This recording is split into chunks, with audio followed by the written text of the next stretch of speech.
I decided to give out my speech in Kinyamulenge.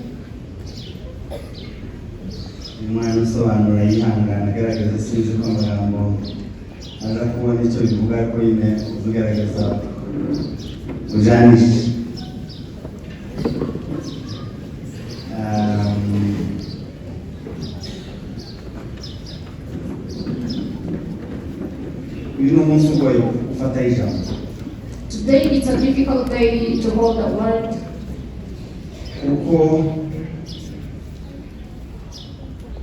Ibyabaye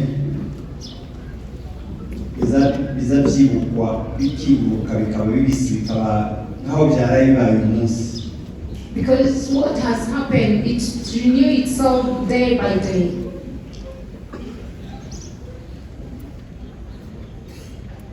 Ariko turagerageza kuvuga ibyo dushobozwa. But we are going to try our best to say what we can. Jambo rya mbere ni ukubabwira impamvu y'ubugenzi cyatumye tuza hano. First of all, I'm going to tell you the main purpose of our travel. Twaje kwifatanya namwe. We came to join you together. Abacize kuri Tumba, the survivors of the Tumba massacre, the survivors of Bibogobogo, and also other places where killing took place. But the entire community as Banyamulenge, and also the friends of Banyamulenge, for us to remember our beloved ones, those who have been killed because of how they look, the way they have been created.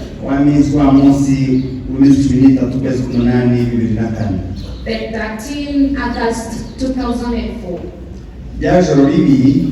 That horrible night, where the refugees in the camp and have been killed, that horrible killing. Their own country and the country that they looked refugee for. The nations, they remain silent up to now after 22 years. The second point,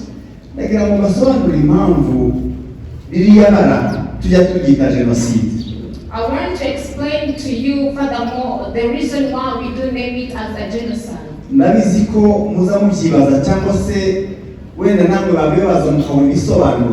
I know that you do ask yourself many questions, or you're being asked and you lack answers.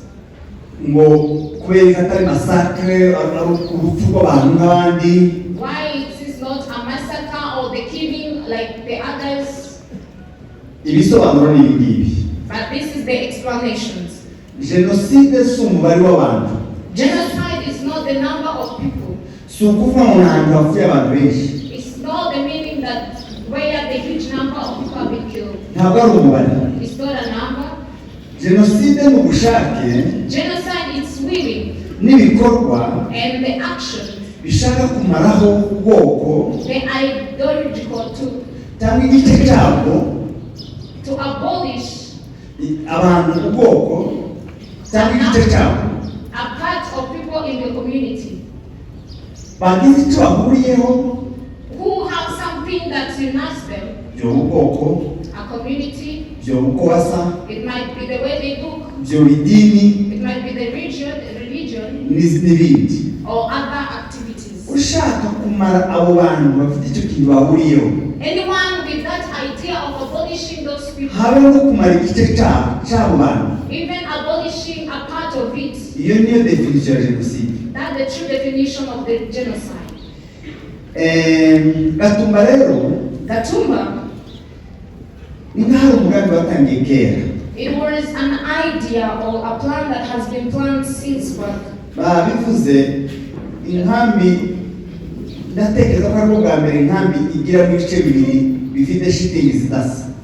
They mentioned it's for the first time where the camp of refugees being divided into two with different colors of tents. Nigute HCR yotanga amashitingi y'umweru uruhande rumwe n'amashitingi y'icyatsi kibisi urundi ruhande.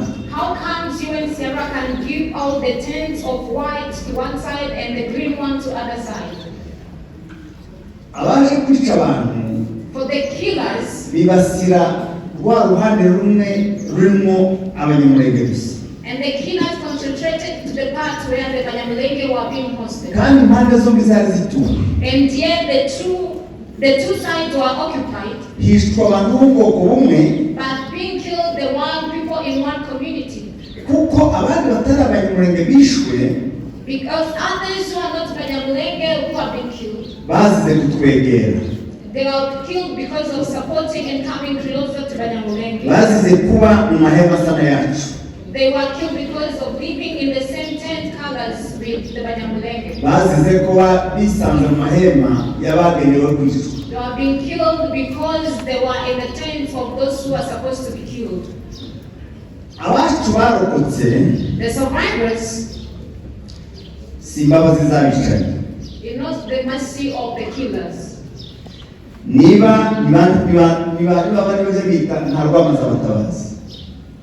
That those people being named that name.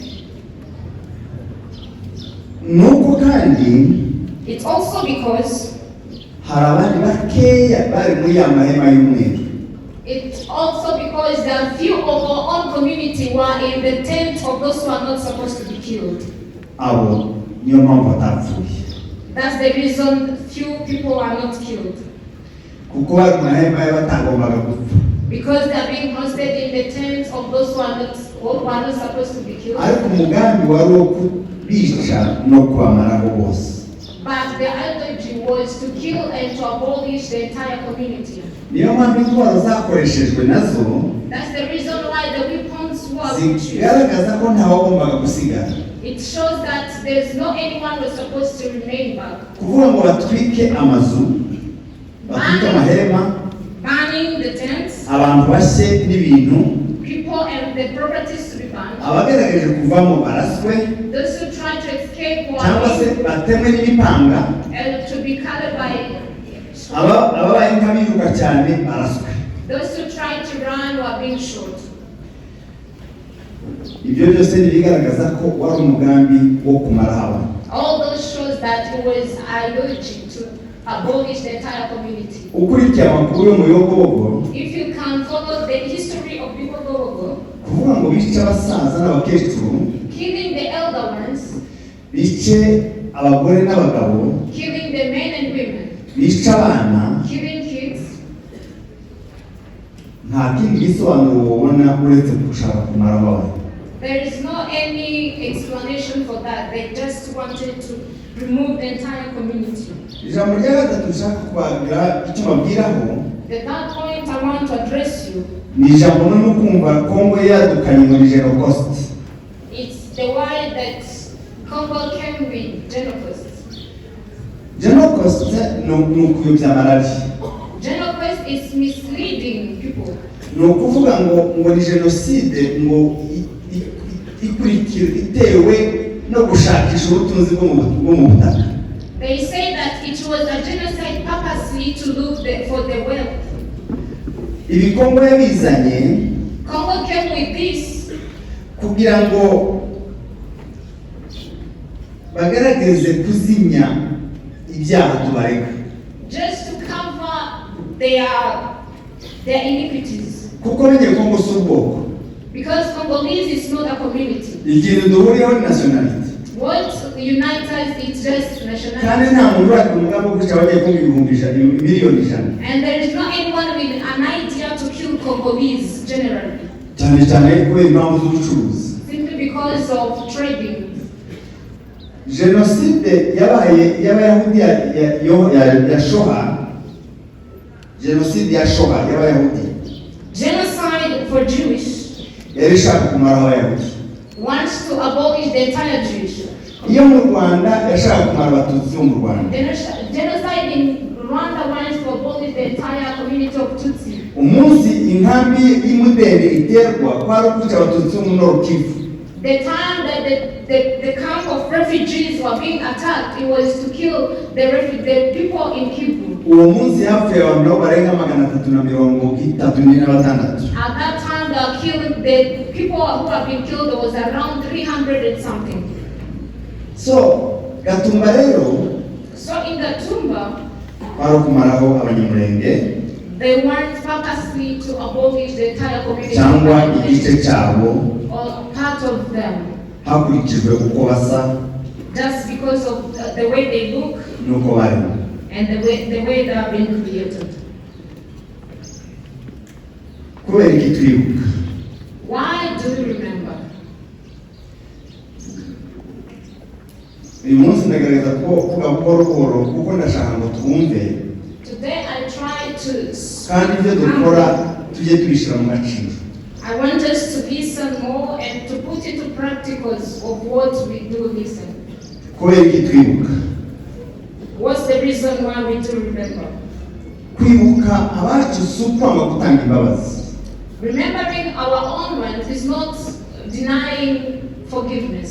Si ukwanga kubabarira. It's not denying forgiving. Si ukwigisha urwango. It's not teaching hatred. Si ugushaka kwihorera. It's not committing revenge. Ni uguha agaciro amaraso y'abacu bazize icyo dusangiye. It's to recognize and to value the blood of our beloved ones and what we share. Uko Imana yabaremye. And the way God created them.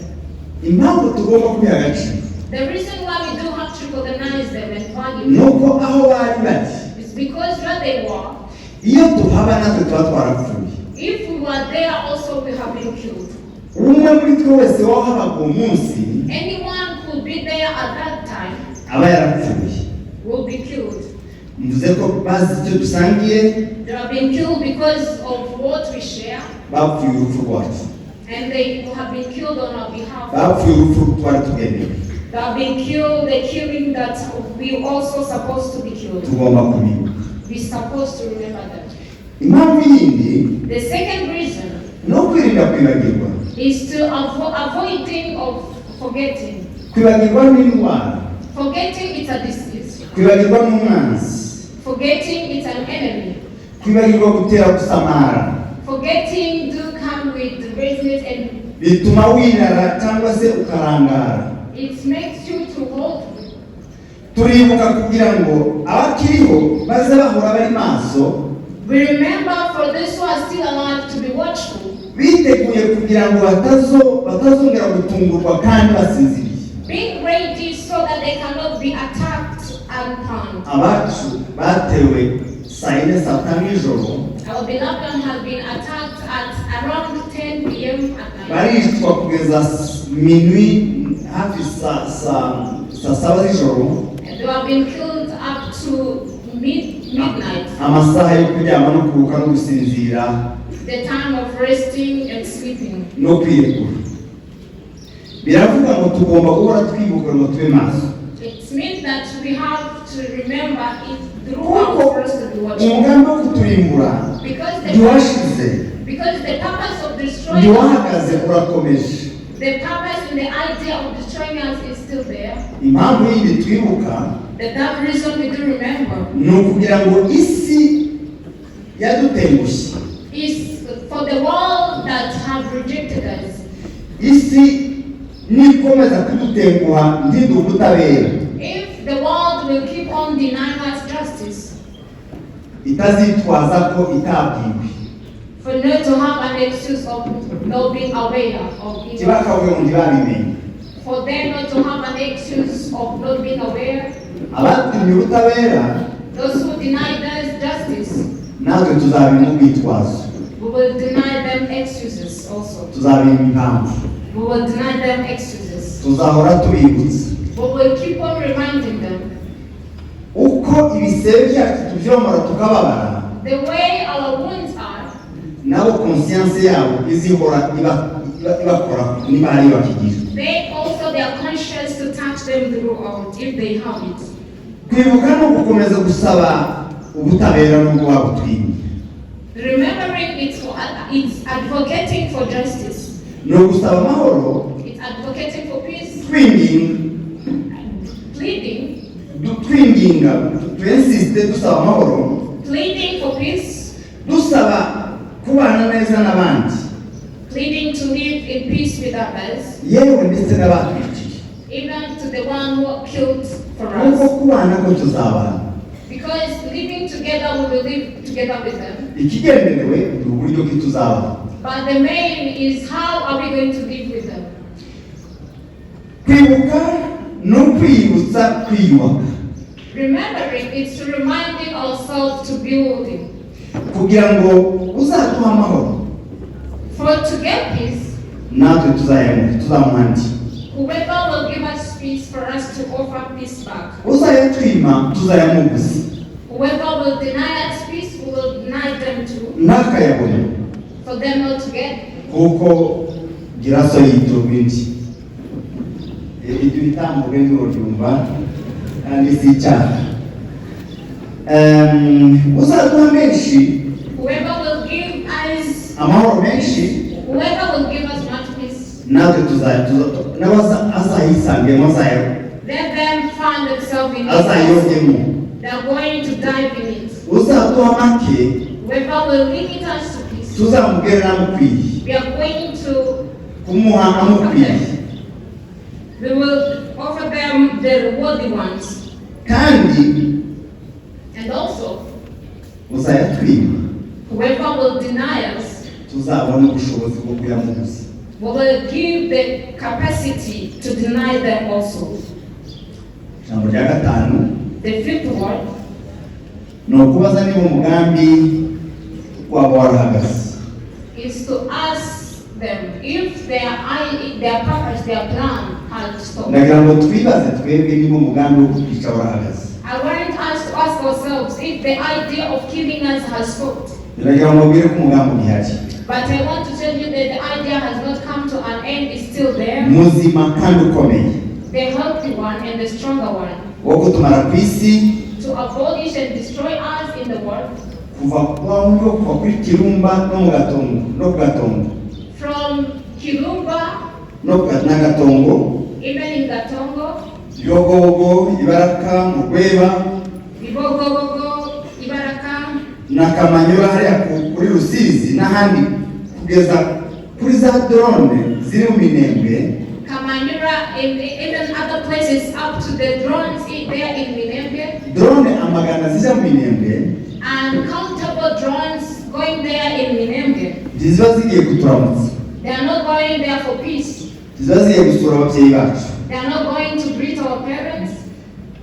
Indege leta yohereza amadrone amagana The uncountable drones that are being sent by the government zikica abasaza bafite imyaka 95 and go there to kill the aged ones, zikica abakecuru bafite barenga imyaka 100, kill the old women, zikica abana bavuye ku ishuri, do kill the young kids coming from school, zikica abakobwa bavuye mu ngwi killing the young ladies n'abavuye kuvoma, and those who are coming from fishing.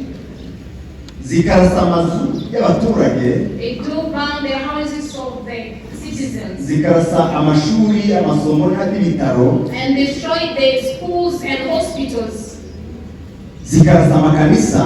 and destroy the churches. Murumva ko si intambara isanzwe, It's not a normal war. kandi njye mvuye mu Minembwe, And for me, I'm coming straight from Minembwe. uko niko bimeze. That's the current situation. Iyo bigeze aho umugambi wo kwicisha abantu inzara, Where it comes to an extent where they kill people with hunger, bagafata ahari imirima bakahokipe, and they occupy the places with their fields, bagafata amaruri arimo ibiryo bakayatwika, and they burn the places with their food, bagafunga inzira zishobora kuvamo ihaho aho abantu bagura ibyo kurya they block the ways where they can go pass by shopping n'imiti, and where they can get medicines, barashe farumasi yo mu bitaro. and destroy the pharmacy in hospital. Abo bantu nuko bagifite gahunda. That kind of people, because they still with the idea of destroying us. kugira ngo ubwoko abantu bose abapfa bapfe, for the people and community, those who are supposed to be killed, abasigaye bangana, and the remain ones to go apart. impamvu babwira ko umugambi ugihari, The reason why I tell you that the idea is still there, abicanyi ni babandi, the killers are the same. ntibahindutse. They have not changed. Abantu bishe abantu mu Gatumba, The people who killed our people in Gatumba, mwabyumvise, you have heard it. harimo abafurero Among them, the Bafurero bavuye community iwacu muri Kongo, coming from harimo our place. ababembe, The Bamebe among us. harimo abarundi, There are among them were Burundians. harimo interahamwe, Among them, the killers. harimo n'abasirikare ba Kongo. Niyo mpamvu bamwe bavugaga intambara cyangwa izindi mvugo zitari zo mu karere. Even among them, there were DRC army. Abo rero bose baracyahari. All of them are still there. Ahari Marandura na wa wundi tokutari wa Burundi. Nandalo, ahari Marandura, Nandalo na Mshwazi. Where are those people he mentioned? Ubu nyine hari abazalendo. They are Bazarendo, they are occupied. Noneho baranorotse ni benshi kuruta abandi. And for now, they developed many more than the Abamayimayi muza mwumva, sinobavuga amazina ariko muza mwumva baruzuye biriya bintu. There are many in those bushes, a huge number of them. Ahari hahagaze uwitwa Pasteur Habimana, The area was occupied by Pastor Habimana. izina ry'ikiringo, Their nickname, ariko witwa neza Matusela Nikoamye, but named as Matusera, ayo niyo mazina ye. that was the real name. Ziriya bya Habimana Pasteur n'iry'ikiringo nikuryo iwabo bavuga ngo batazi. But the Habimana Pastor was a nickname being named. Uwi Matusela This Nikoamye aho yari ahagaze cyagiye, where he was at that time, ubu hari abandi bita Pasteur MBAYAHAGA bakora akazi bavuga bya bigambo, but they are still the same who call themselves servants. bavuga Imana nimba ari zikuzimu simbizi, ariko bakavuga amagambo y'ubwicanyi.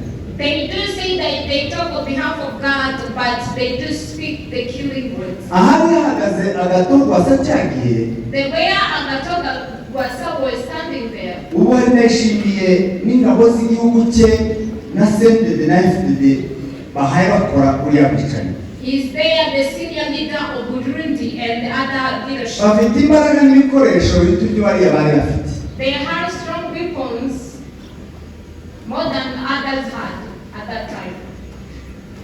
Abantu ba FARDC bari bahari The fathers who were there bari bake, were few, abari mu gikorwa cyo kwijana mu Gatumba. who were there in the action of killing people in Gatumba. Ariko noneho ubugome bwarazamutse uri hejuru neza ku ntebe ya mbere kwa Tshisekedi. But the hatred has developed up to the seat of the president.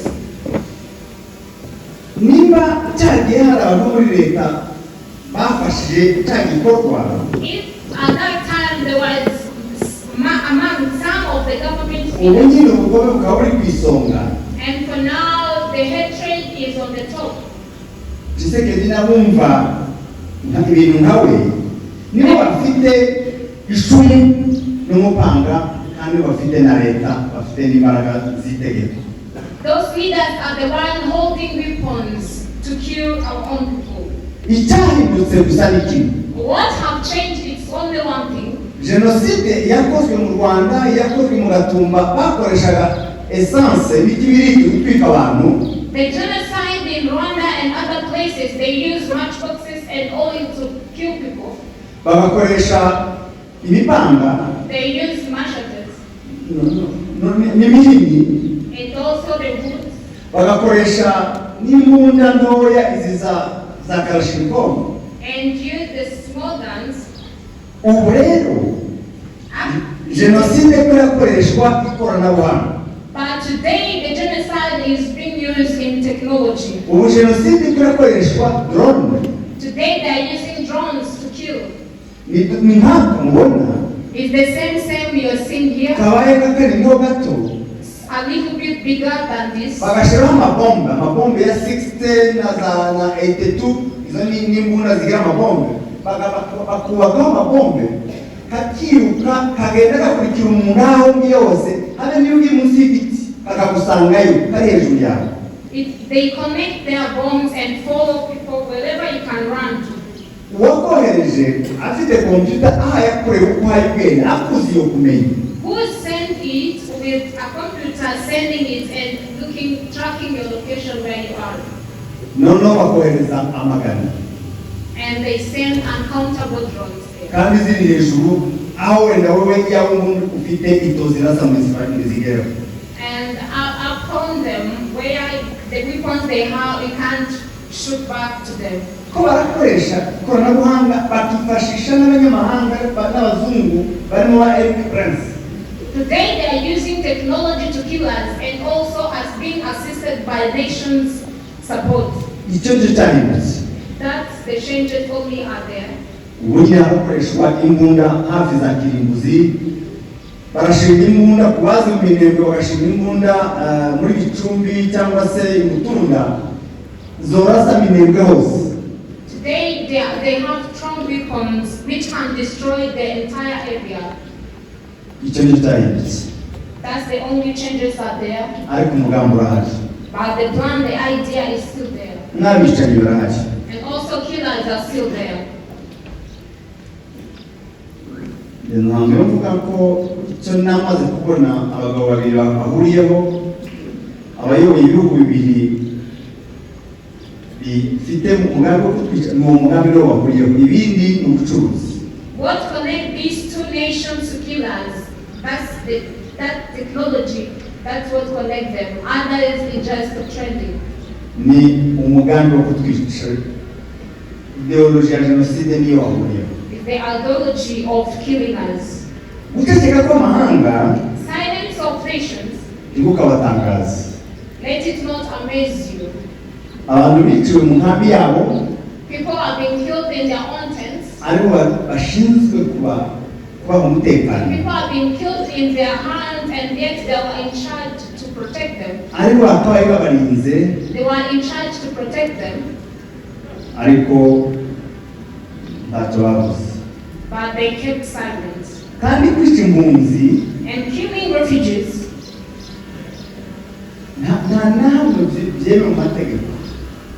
There is no right allowed that.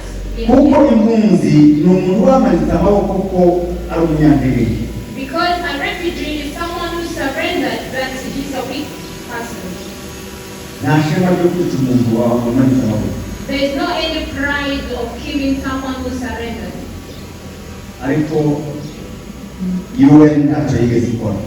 But UNHCR did nothing to that.